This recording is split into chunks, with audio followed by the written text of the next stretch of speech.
Hello everybody, welcome back to my channel. We've got some more horror comics to look at.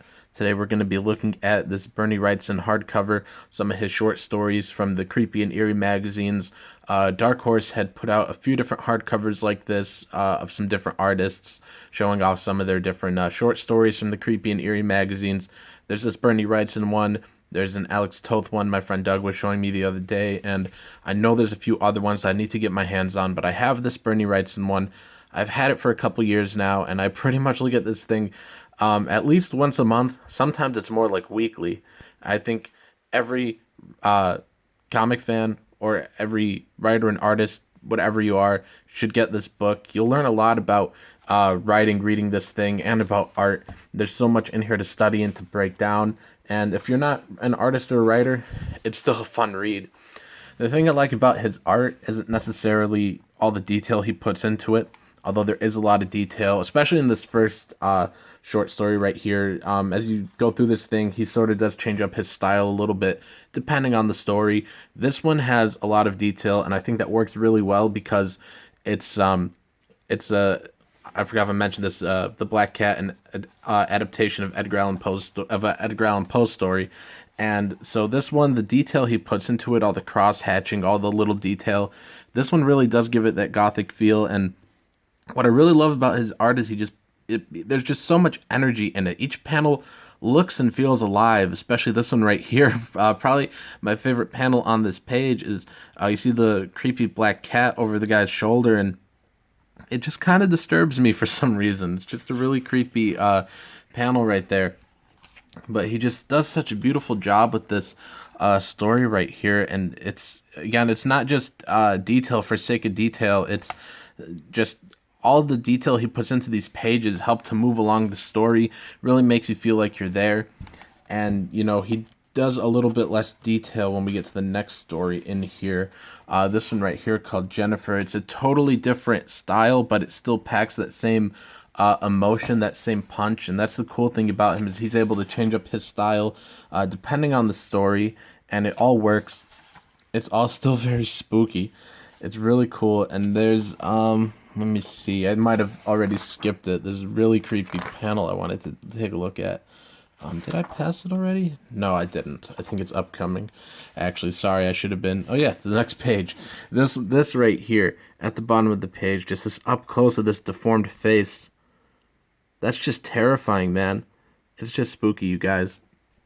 I really love Bernie Wrightson's art. And as a lot of you know, as I've been talking about pretty much all the time lately, I have really been getting into H.P. Lovecraft, and there's actually a H.P. Lovecraft story in here. I actually read this before I was even really a big fan of Lovecraft. Like I said, I had this thing for a couple years, and so I had read this story in here before, but I didn't really know much about Lovecraft, and it's just been in the last probably 3 or 4 months now, or so, that I've really been getting into H.P. Lovecraft. But so this one right here is his story, Cool Air. It's pretty much word for word Lovecraft in this story right here. And, Lovecraft, let me read you guys this first box. Let's see. You ask me to explain why I am afraid of a draft of cool air, why I shiver more than others upon entering a cold room, and seem nauseated and repelled when the chill of evening creeps through the heat of a mild autumn day. It's just Lovecraft is the only person that can make me creeped out by feeling cold air, all right? But I think, personally, a lot of Lovecraft stuff works better. It's just written words on the page, not necessarily in comic form, and it's just because there's so many Lovecraft things that you just have to imagine for yourself. A whole bunch of things that are unnameable, undescribable, you can't fathom it. This story doesn't really have anything like that, except for a reference to like a nameless smell later on.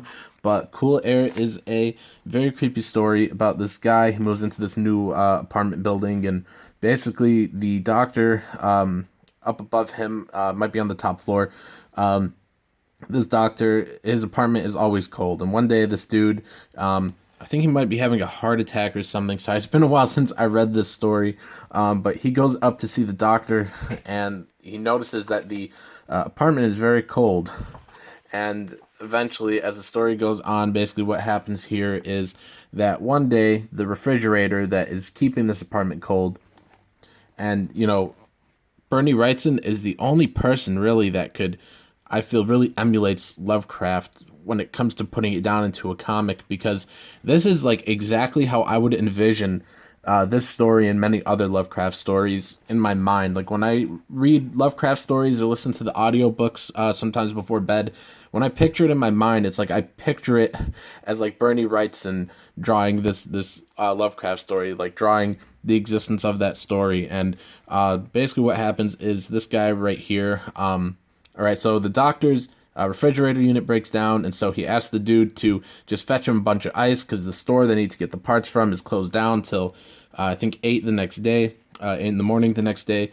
And so eventually, as he's getting ice, he's making all these different trips. He has to beg some random dude to start bringing ice up there to the doctor's apartment while he tries to go get the refrigerator thing fixed. And then basically, when he returns, he finds that the guy that he hired to bring the ice up there ran out screaming. So he goes up to check on the doctor, and it turns out the doctor is dead. He's been dead for about 18 years, and what was keeping him alive was keeping his apartment really chilled and really cold. And so, since the refrigerator unit broke and he wasn't able to keep his apartment cold, he decomposed and died. And it's just really brilliant. Let me bring that closer up to my phone here so you guys could see just and again, it's not just the fact that there's detail in it, because anyone could do just a bunch of cross-hatching and put in a bunch of detail. It's the way his art is just alive, the way the detail feels alive, like all this goop that's dripping down. I could feel it dripping down. There's just something alive about Bernie Wrightson's art. He's a master at the craft, and really everyone should go out and get this hardcover, especially if you're an artist. There's just so much to learn from it. If you're a writer as well, there's a lot to learn from it. He didn't write all the stories in here, and he is a solid writer, but there's stuff in here written by like Bruce Jones and some other writers that actually listed here towards the start. But yeah, there's some Bruce Jones stories in here. He's a great writer, and there's some other writers in here too. And it's classic writing, classic art, just so much to learn from. It's very fun. Oh, here's another panel that I really like right here. This is about a boy that he tries to go to sleep and he sees demons. And this panel right here, probably a top like 3 panel in this book. Sorry for the shaky camera, guys. I accidentally bumped into my phone. But this panel right here, it reminds me of all the times as a kid when I was so terrified at night. Maybe I read something creepy or saw something creepy, and I would be scared at night. All the lights are off, and I'm like curling up in bed trying to stay away from the edges so that way the boogeyman doesn't get me. And this just brings me back to that. It makes me, it gives me those emotions again that I got as a scared child when he's here, because he sees these creepy things in his room and he's curled up here. And this panel as well, this is another freaky one, although I think this one's a little bit better. This one is still pretty freaky, and there's just so much emotion in these panels, so much storytelling going on. The pacing is really excellent in these. I can't get enough of how much he's able to put into one page, whether it's a splash page like this or whether it's a page like this with 1, 2, 3, 4, 5, 6, 7 panels. I mean, there's 7 panels and it's not cramped at all. There's 7 panels here. I think he could do a page with like 15 panels and it would not be cramped. He's able to get across so much emotion in this one, where the boy right here is calling his mom in the middle of the night. He sees a monster. And then the next panel, we jump to her with, she's holding her light, and she's asking him what's wrong. And there's just, when you go through these panels, it's quick, and it doesn't feel rushed. He really gives you so much emotion in each of these panels. And that's what I really like about him, is he's a fantastic storyteller. And this book is really great. Everybody should go pick this up. But that's it for today, you guys. I will have some more comic videos soon. I'm thinking these might be the next ones I do. Chamber of Darkness #1 and Dead of Night #1. A couple old school Marvel horror comics. Stan Lee, I think, actually wrote a few in here. It's been a couple years since I read these ones. I picked those up a while ago.